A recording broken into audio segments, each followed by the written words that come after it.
to get the ball rolling, or in this case, maybe get that flag drop going on, how about we get things going and kick things off by watching this very special AVP mission to elevate Philippine pro cycling to the global stage. To share more about the team's successes this year, friends, guests, ladies and gentlemen, please join me in welcoming VSBC's team owner, founder, and rider. Give it up for Mr. Paco Ochoa. Hello. Thank you, Jakes. So, first of all, gusto kong i-welcome lahat, members of the media, yung ating mga sponsors and partners for this year and for the coming years, hopefully for a long time. And before kami magpasalamat, they asked me to tell you some of our milestones for 2024.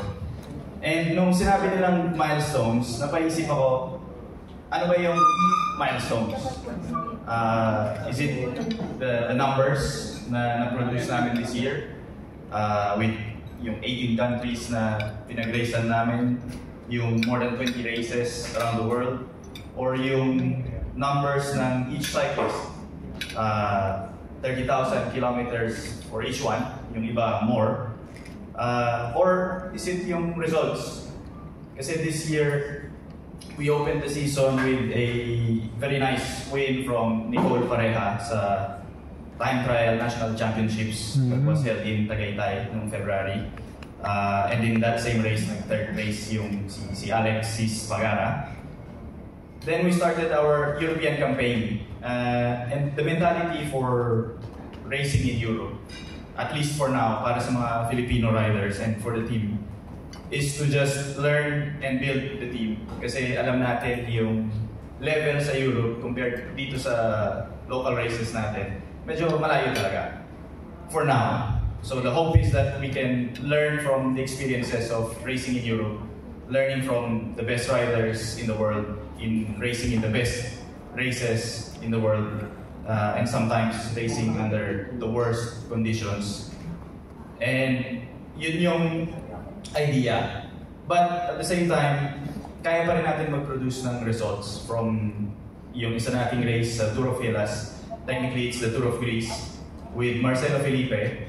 Nagsuot siya ng King of the Mountains jersey for one day, which is a very incredible result for a Filipino rider. Kasi first time na may nagsuot ng isang Pinoy rider ng leader's jersey sa kahit anong race sa isang European race na 2.1.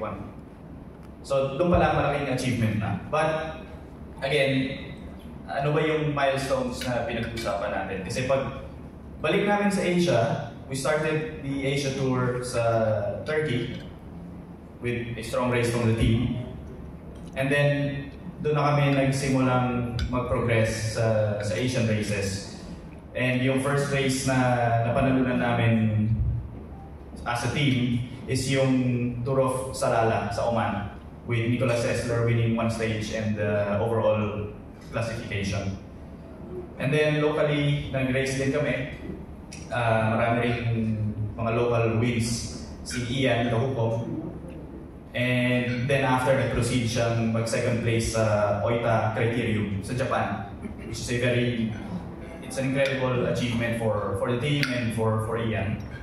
And then the next day, nag-work yung team for Jeroen Meyers, yung Dutch rider natin, and eventually nanalo siya ng Oita road race in Japan also.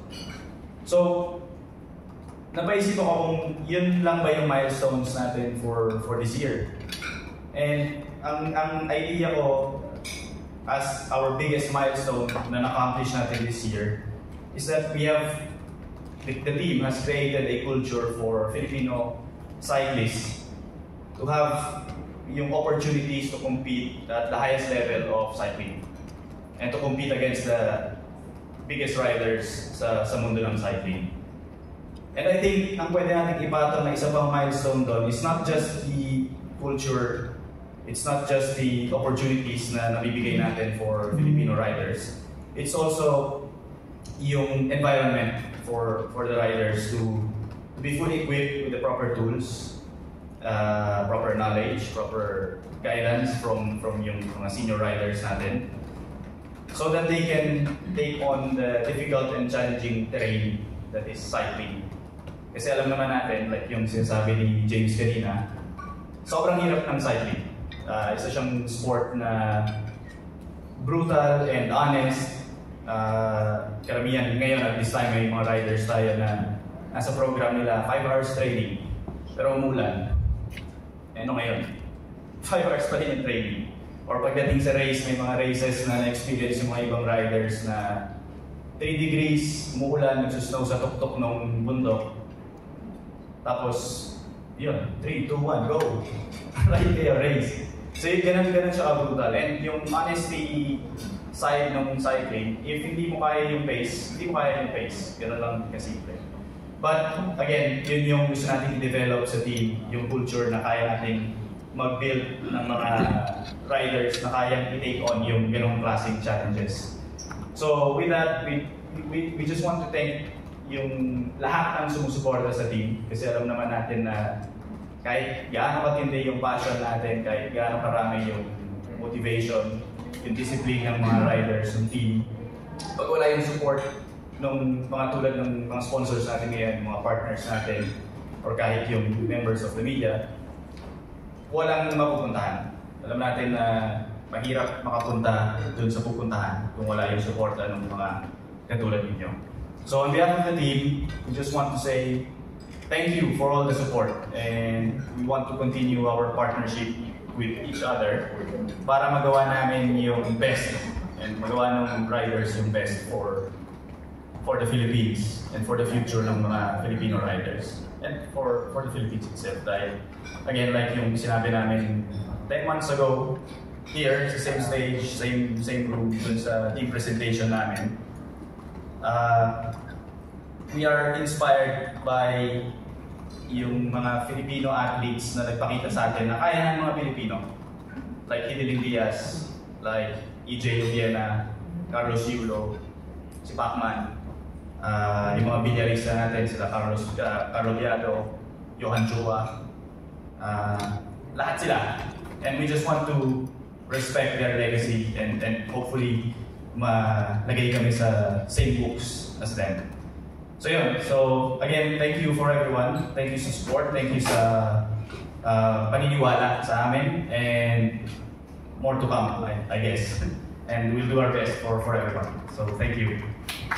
Good afternoon, everyone. Good afternoon. Of course, to the founder of this Victoria Sports, Sir Paco and family, to all the co-sponsors, to all the guests, good afternoon. It is a pleasure meeting all of you. We are humbled to be here in the Thanksgiving lunch with such distinguished individuals. So on behalf of our President and General Manager, Mr. Romalo de los Reyes, who could not attend this special occasion due to a schedule conflict, allow me to deliver this message. It is an honor to be invited here today and support the incredible athletes of the Victoria Sports Pro Cycling Team. Your dedication, teamwork, and passion resonate deeply with our company values. We are proud to stand beside an organization that inspires excellence and perseverance both on and off the track. As Stronghold Insurance, we believe in empowering individuals and organizations to achieve their goals, and this partnership reflects that commitment. Thank you for allowing us to be part of your journey. We look forward more milestones and victories together. Let us enjoy the rest of the afternoon and advance happy holidays to all of us. Thank you. From BSBC, Paco Ochoa. Our seasoned international rider, Edgar Nieto.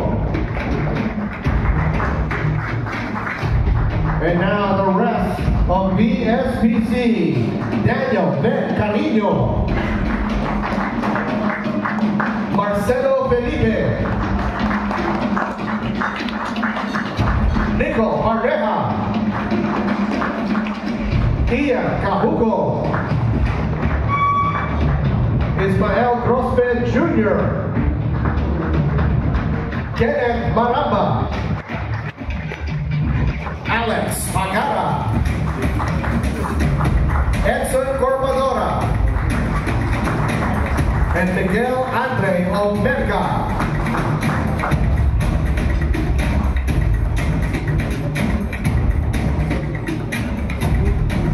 And of course, the newest addition to the team, Jude Gabriel Francisco.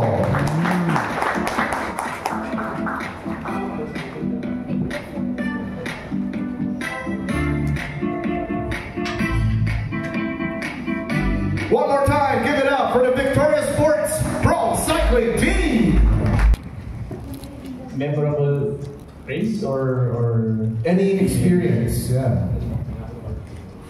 tingin ko yung para sa akin yung training camp namin sa Spain kasi nung most part of the season or yung at least yung European racing block namin, doon kami naka-base sa Benidorm sa Spain, sa south of Spain. And for 3 months, or more than 3 months for some, magkakasama kami sa isang bahay. 5 or 6 at one time. Tapos yung iba pupunta sa ibang race, iba pupunta sa ibang race. Tapos may mga times na magkakasama kami lahat na magta-training. Pero yun yung isa sa mga pinaka-memorable experiences ko kasi first time kong magkaroon ng na hindi ako mag-isang Pilipino sa abroad. Okay. And ang masaya lang yung experience kasi 5 kayong Pilipino magkakasama sa isang bahay. Tapos may palitan ng duty kung sino maghugas ng plato, sino magluluto, tapos sabay mag-grocery kami.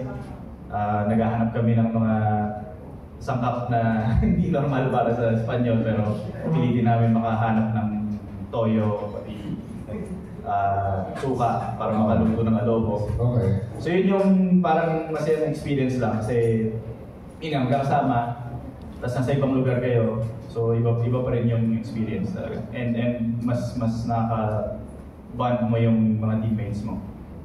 Edgar, what about you?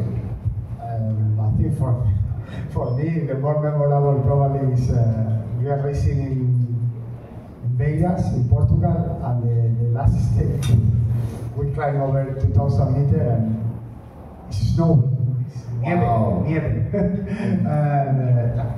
most of the guys never seen snow ever in their life. I was awful day, like terrible weather, snow, cold, and was very super hard day. But 2 of our Filipino riders finished the race, so it was like incredible because when we went this year to Europe, I bring the guys in my hometown in Valladolid, but especially people think Spain is hot, but my hometown is not so much. Alexis enjoy a lot in my hometown, and yeah, most of them is first time they go not in abroad but outside of Southeast Asia, so they come from 30, 35 to zero. Yeah, but this one they make the team like grow up a lot. And now, Edgar, everyone is your hermano. Yeah? No, they are my sons. Oh, okay. So it's like I have a son, my own, but Paco gave me this year 11 more. 11 more sons. So Okay. I every day fully ask with the telephone because at the end I'm the senior rider, so always is have some problem, training, I get sick, Right. my girlfriend is upset with me, I have a financial problem, problem in the family. Everything comes through me, so Okay. so yeah, it's like a big padre de familia now. Nice. Okay, okay. Thank you so much for that. You're amazing. Guys, ano yung pinaka-memorable sa inyo this year? Sa akin yung nilaruan po namin sa Europe na Cebu Tour na nakalaro namin yung mga malalaking team na kasali kami at yung isang stage na tinatawag na individual time trial na sobrang total ng ruta. Okay. Almost 3.3 kilometer na more on corner, then yung kalsada niya hindi talaga maayos. Parang hindi ko alam kung daanan mo talaga ng bahay. Parang totoo ba? Hindi Oo. ka naman pinapadaan? Oo.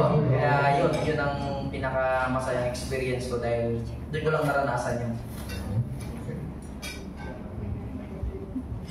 So yun yung nabanggit din ni Boss kanina. So tapos yung sa race din. So yun, para sa akin yun din yung mga memorable para sa akin. Kasi yun nga, yun sa bahay, parang toka-tokahan kung sino gagawa. Tapos yun, yung karera namin sa Europe na galing kami dito sa mainit. Pagdating namin doon na ang lamig. So nahirapan kami doon sa unang karera namin sa Asturias. Tapos para sa akin naging big part din sa memorable sa akin is yung maging part ng unang panalo ng Victoria Sports sa Oman na magtrabaho para sa aming leader. Tapos the following stage para depensan ko yung overall jersey. So yun, nakakatuwa kasi isa ko sa naging part na mag-champion yung kating namin si Nico, sister sa Salala. So yun, para sa akin yun po yung isa sa pinaka-memorable this year. Wow, and I'm glad that you are sharing those stories right now because isa sa mga nakakarinig sa challenges na pinagdaanan nyo, isa sa nakakarinig ngayon sa lahat ng memories na paghuhugutan niya ng strength in the future is one of our sponsors. Ladies and gentlemen, please, let's all give a warm welcome to former QC Mayor and House Speaker, the Honorable Feliciano Sonny Del Monte. Welcome, sir. Welcome, sir. And I hope, sir, that you are proud of our BSPCT. Yan! May thumbs up pa tayo. May thumbs up pa tayo ng Mayor Sonny. Okay, so I think now it's time to hear from our friends from the media. So when you ask your question, please introduce yourself first, your media affiliation, and then the question you have for our panel. So, para maging successful. Well, like I said yung kanina, no, and 10 months ago, sabi ko rin, ito rin yung sinasabi ko. Mahilig kasi kami manood ng sports. Lalo yung mga sports na nakikita natin yung mga fellow Filipinos na nag-perform ng maganda. Mahilig rin kasi ako manood ng bilyar. So madalas ko nakikita na siyempre nung panahon pa nila Efren, nila Django, na nakakatuwa na nakakita ka ng Pilipino na nasa top level ng kung anong sport sila. And ganoon din siyempre kay Pacquiao. Tapos feeling ko itong past 5 or 6 years parang nagkaroon ng third wave ng mga Filipino athletes ulit na nagpapakita sa atin na teka, kaya natin naman talaga kung maayos yung suporta, maayos yung training, nasa magandang environment, kaya nating makarating dun sa top level pa rin. And yun yung tingin kong pinakamalaking inspiration para sa amin. Kasi kasama sa formula ng success sa tingin namin yung meron kang parang pinagkokopyahan na hindi mo na kailangan mag-invento ng panibagong formula para sa sarili mo. Kasi ito na yung ginagawa nila EJ Obiena. Kaya yung isa sa mga malaking sacrifice niya is yung tumira sa Italy, marami sa pamilya niya. Kasi nandun yung coach, nandun yung mga competition. Si Carlos Yulo nagpunta ng Japan, nandun yung coach, nandun yung competition. So yun lang rin yung mahirap para tingin ko para sa karamihan ng mga ibang Pilipino kasi first time nilang lalabas ng bansa, tapos biglang 3 months sila mawawala. Hindi sila sanay na FaceTime lang yung pamilya, tapos at malaking challenge din yung magkaiba ng time zone, so yung timing, syempre magte-training, kaya nandun kasi ang priorities yung training and yung racing. So tingin ko yun yung pinakamalaking inspiration namin is yung mga Pilipino na nagpe-place na nung trail para sa ibang Pilipino. Alright, amazing questions. Thank you for that, Robert. Next, we have from Net25, Mr. Cesar Batina. Hey, good afternoon. Cesar po from Net25 News. I would like to ask po, Sir Paco, the current situation and the update of the cycling industry right now. Kamusta po ba ang industriya ninyo? At ano po yung impact na yung sa community natin yung biking or cycling industry? Well, yung sa cycling industry sa Pilipinas, tingin ko meron tayong mga technical partners na makakapagsagot niyan ngayon kung kamusta yung industry itself. But from our perspective, since the pandemic, ang daming pumasok na mga nagbabike. Siyempre ngayon dahil back to normal na, medyo marami rin na-stock na yung bike sa garahe at binibenta na. Pero tingin ko for the most part, maraming pumasok sa cycling. And malaking addition yung documentary sa Netflix nung Tour de France kasi ang daming nanonood and ang daming mas nakakaintindi na ngayon na ito pala yung cycling. Para siyang, kasi ako nung pinanood ko yung Drive to Survive nung sa Formula 1, parang mas naintindihan mo na merong mas malalim na craft yung racing. And tingin ko nakatulong yun sa industry ng cycling. Lalo sa amin kasi ibang side kasi yung leisure lang eh. Yung umakyat ng Antipolo, pumunta ng Infanta. Doon sa professional cycling, mas nakakatulong sa amin yung mga videos na pinaproduce namin for YouTube, for Facebook. Ang pinapakita namin madalas yung behind the scenes kasi ang daming behind the scenes na nangyayari. So tingin ko yun yung sitwasyon ngayon. Hopefully, makatulong kami sa growth ng professional cycling in the coming years. So far po, how many members of Victorious Sports Pro Cycling right now? Same lang rin siya as this year. For next year, same. 15 riders. 11 Filipino riders, tapos 4 na foreigners. And yung mga foreign members natin, well, actually si Edgar is half-half kasi dito na siya nakatira for 10 years. Nagtatago siya sa Dagupan. So, kaya siya rin yung isa sa crucial members dahil from both sides, kaya niyang mag-mentor, naiintindihan niya yung mga riders. So yun yung siya si Edgar. So 4 na foreigners, 2 Espanyol, Brazilian, at 1 Dutch. So 15 pa rin. Sir, congrats po once more dun sa mga accomplishment niyo this year. And ano po i-expect namin for this 2025? May mga may share o may ibabahagi na po ba kayo sa amin na pwede nyo po na magiging laban or competition international?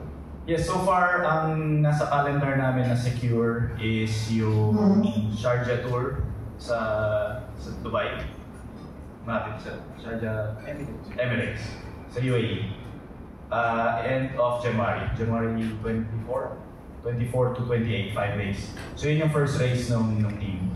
Ang excitement namin ngayon as a team, compared kasi last year, marami kaming binago as a team. So members, yung staff mismo, yung ibang kailangan i-tweak na inayos namin. But for next year, ang naiba lang is 2 riders. Same staff, halos magiging 80% similar yung calendar namin from this year to next year. So na-excite kami kasi at least makaka-build kami from what we've accomplished this year. Sige, kung may last question po, maybe you can answer or other members dito.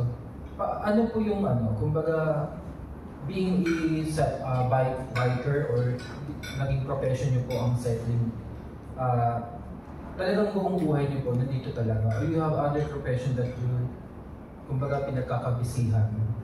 Pag cycling po ba talagang dapat doon na po talaga yung mundo? Or meron po kayong ibang mga kumbaga profession? At this level, talagang 100% cycling lang lahat. Halos lahat.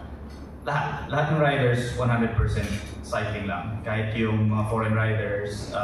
Although some of us, tulad ko, si Edgar, tumutulong kami dun sa management side ng team. Pero 100% cycling lang talaga. Kasi tulad nung sinabi ko kanina, pagdating sa training, normally at this point yung pre-season training nasa 20 to 25 hours a week. Tapos twice, 3 times yung gym, tapos may recovery.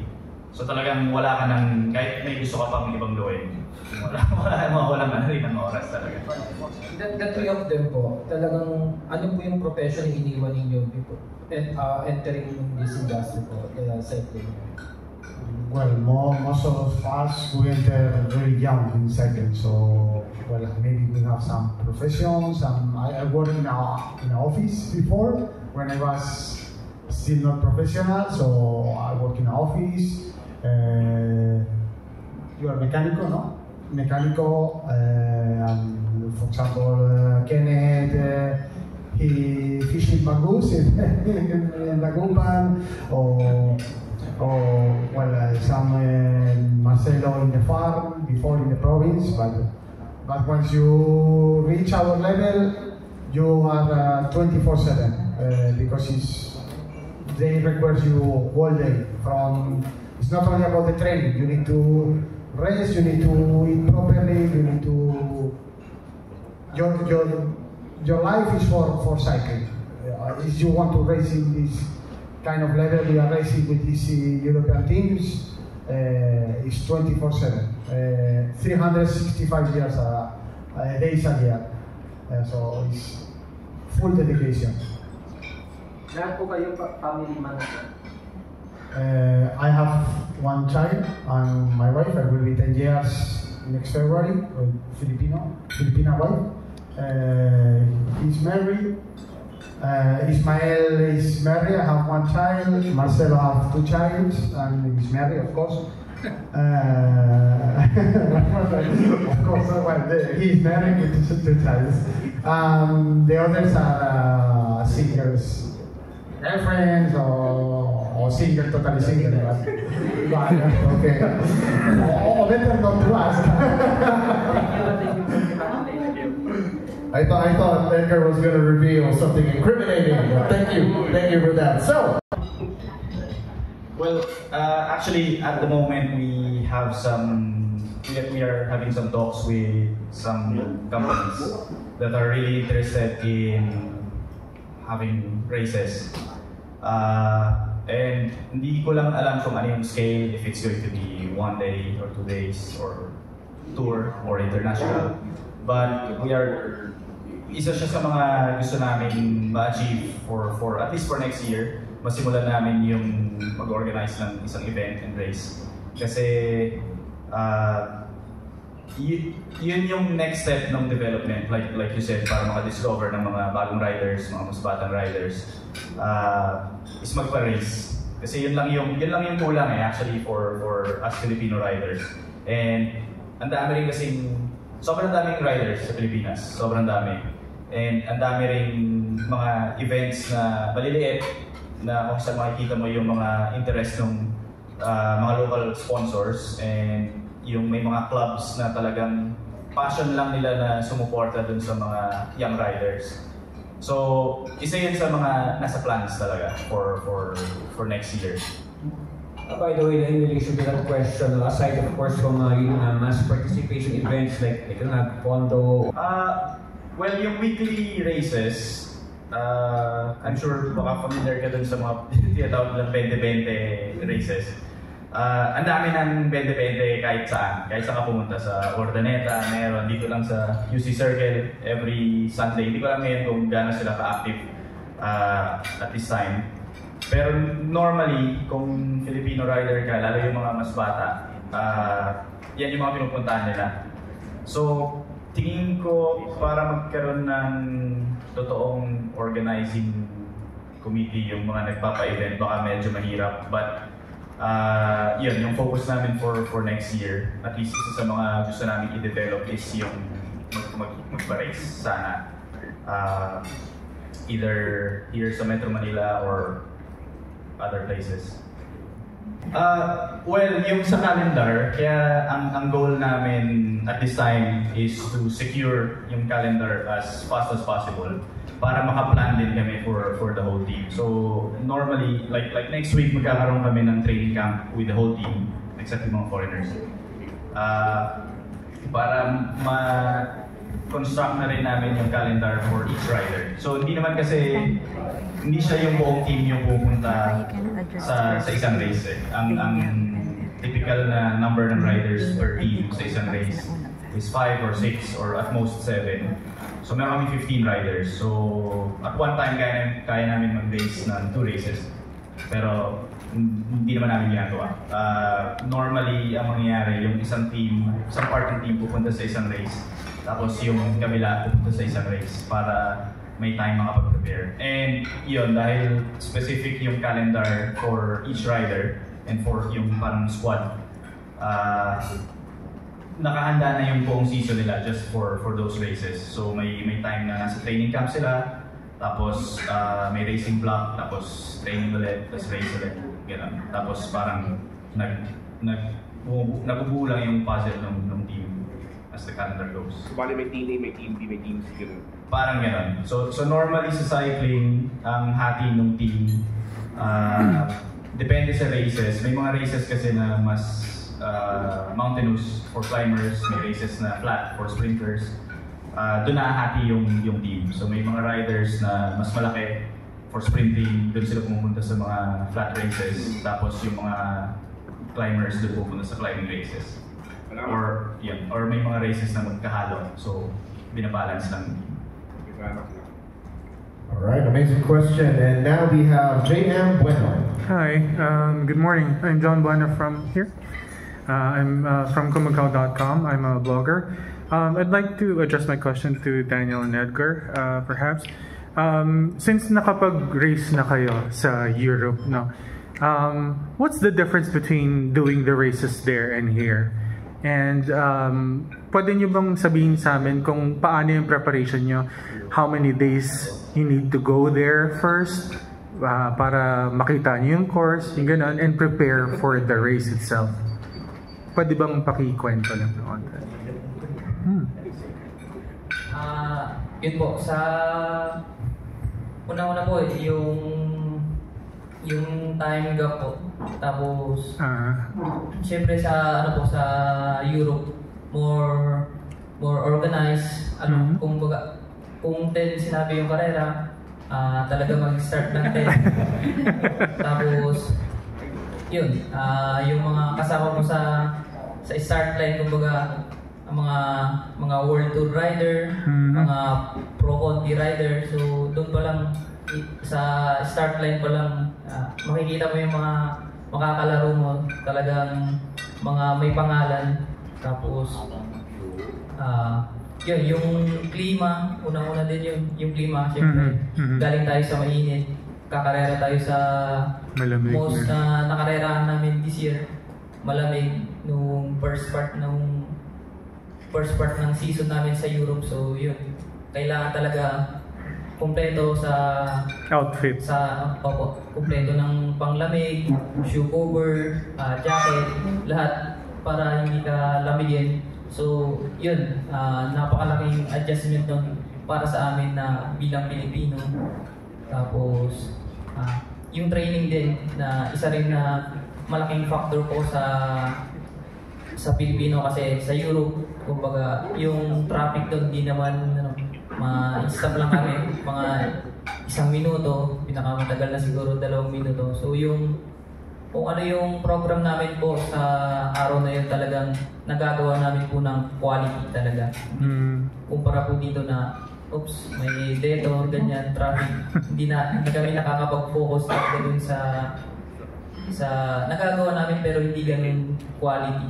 So, yun yung sasabi ko po na pinagkaiba po ng ano po. Local and international. Okay. How about you?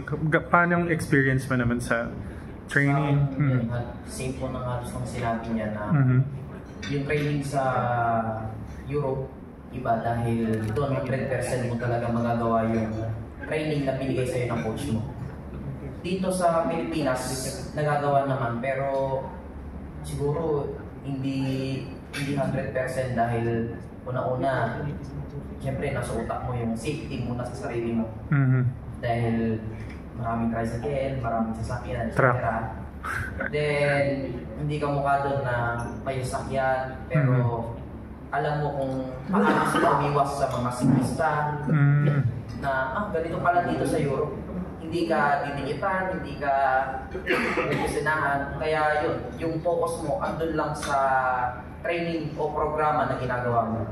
Hindi tulad dito sa Pinas na kailangan alerto ka dahil mamaya hindi mo alam sa likod mo may biglang motor o tricycle na hindi ka mapansin dyan. So, mas malaki yung pwedeng mawala kung wag naman na mamaya ma-aksidente ka. Kaya yun, doon, iba pa rin talaga doon. But ilang araw ang preparation ninyo kung isang race is nandito sa location na to? Mga ilang days kayo pwedeng kasi yung tulog ninyo, iba din sa tulog nyo doon kasi sa time difference. Ilang araw kayo bago mag-race?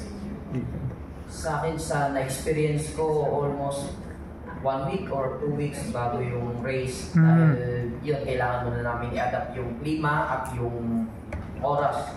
Yun ang pinaka-number 1 doon dahil ang layo ng gap. Galing na kasi dito sa Pilipinas, nakapag-training na rin. So, ang kailangan na lang namin gawin doon is yung i-adapt at yung course niya. Depende rin kasi may time na hindi mo talaga mapupuntahan yung course ng karera dahil una-una malayo, minsan malayo kasi kayo sa destination nyo. At yun, 1 week, 2 weeks. Alright, last question. May difference ba kung Pinoy o foreigner yung nagra-ride ng bike or sa tingin nyo pantay? Meron po talagang may talagang physical difference. Siyempre, una-una sila. Kumbaga, nung bata pa lang sila, doon na sila talaga namulat. Tapos, kumbaga, junior, U23 hanggang elite, kumbaga yung progress nila talagang andun. Kasi sa Pilipino, sa junior, nakakasabay pag sa ganyan sa ACC, yung mga ibang Asian cyclist nakakasabay tayo. Pero due process po, doon po natin nakikita yung difference po natin. Lalo na po, ulat last year, galing kami, kasi kami po yung, parang 3 na lang po kami natira na original. Opo. So, nung unang, nakita na po namin agad yung difference po. So, going this year po, kumbaga, andun pa rin po, nag-ano pa rin yung natin, yung learnings po natin sa mga ganong bagay po sa lahat ng aspect po ng kung saan tayo mag-excel. So, yun. Pero syempre, sa amin din naman po, ginagawa din po namin yung best natin para po makasabay in the long run po sa bawat pagkarera namin sa Europe po. Okay. Congratulations ngayon pala. Okay.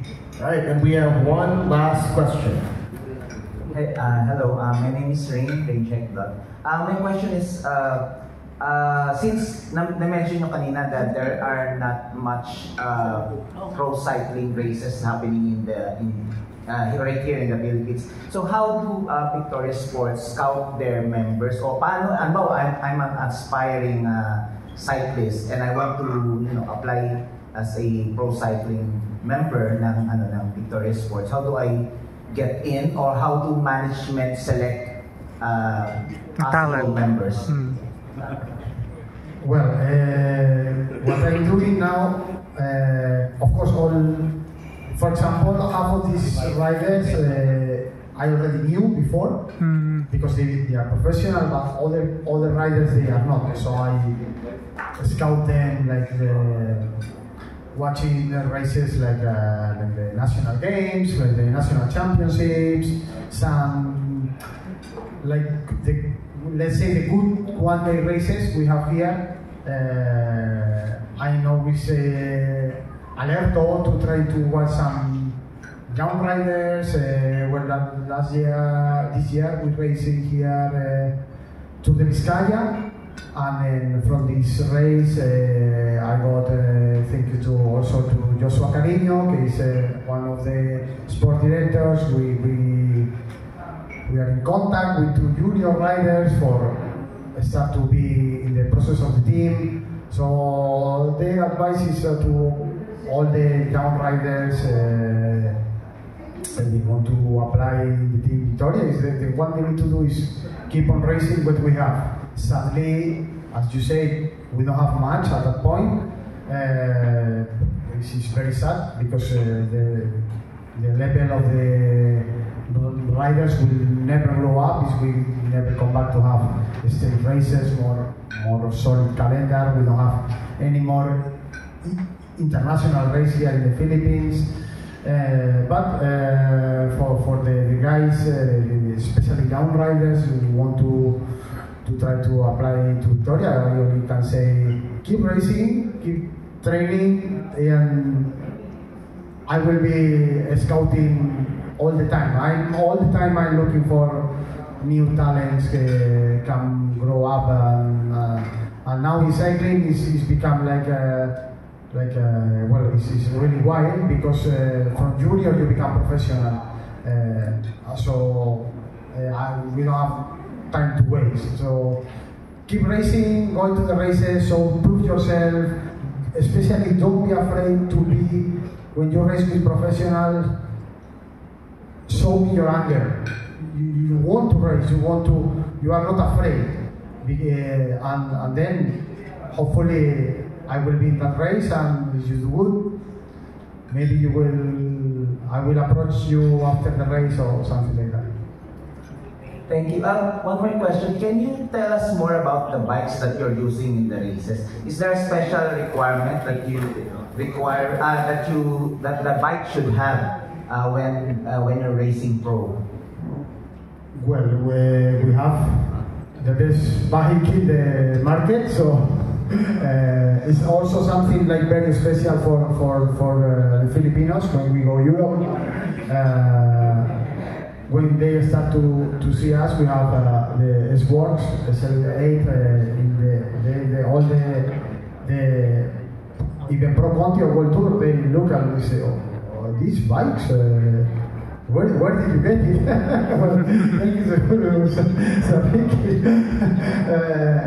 And yeah, so specifically, that's the first one is the road race.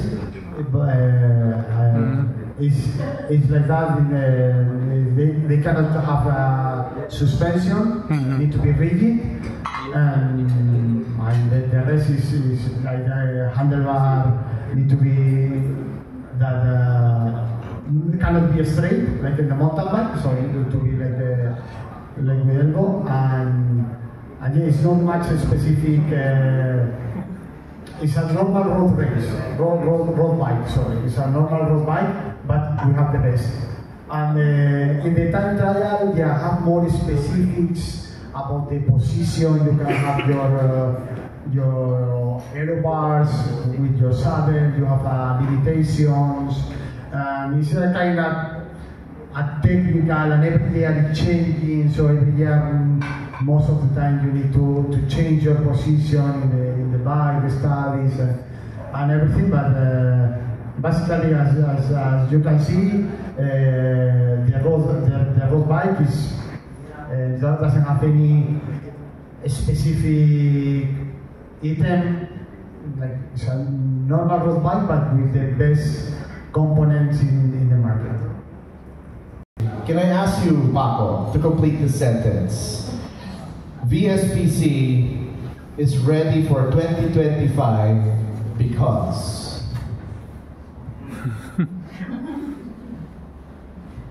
ano ba sasagutin yan? VSPC is ready for 2025 because of 2024. Kasi yeah, we built what we have for 2025 this year. Well, also from last year. But you know, like I said before, we are very excited to continue on building on what we have and what we have accomplished. And yeah, 2025. Here we go. All right, couldn't have said it better. So now, Victoria Sports Pro Cycling is ready for the road, and I hope that everyone is ready to support VSBC as they ride toward the new year. Thank you, everyone.